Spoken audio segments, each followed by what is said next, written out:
છોટાઉદેપુરમાં નશાના સોદાગરો પર ફરી મોટી કાર્યવાહી। છોટાઉદેપુરના કોલિયાથોર ગામમાં નશાની ખેતીનો પર્દાફાશ। 508 છોડ સાથે 156 કિલો ગાંજાનો જથ્થો પોલીસે ઝડપ્યો। પોલીસે 78.15 લાખનો ગાંજાનો જથ્થો કર્યો જપ્ત। ખેતર માલિક ઉદલિયાભાઈ રાઠવાની સ્થળ પરથી ધરપકડ કરવામાં આવી છે। દ્રશ્યોમાં જે રીતે જોઈ શકાય છે, મોટા મુદ્દામાલ સાથે આરોપીને ઝડપી લેવામાં આવ્યો છે। આ નશાનો સોદાગર કે જેને ગાંજાનું વાવેતર કર્યા હોવાનો પર્દાફાશ થયો છે। પોલીસે 78.15 લાખના ગાંજાના જથ્થા સાથે ખેતર માલિકની ધરપકડ કરી છે। છોટાઉદેપુરના કોલિયાથોર ગામમાં નશાની ખેતીનો પર્દાફાશ। 508 છોડ સાથે 156 કિલો ગાંજાનો જથ્થો પોલીસે ઝડપ્યો।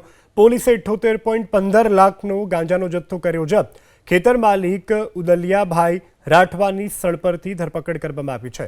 દ્રશ્યોમાં જે રીતે જોઈ શકાય છે, મોટા મુદ્દામાલ સાથે આરોપીને ઝડપી લેવામાં આવ્યો છે। આ નશાનો સોદાગર કે જેને ગાંજાનું વાવેતર કર્યા હોવાનો પર્દાફાશ થયો છે। પોલીસે 78.15 લાખના ગાંજાના જથ્થા સાથે ખેતર માલિકની ધરપકડ કરી છે।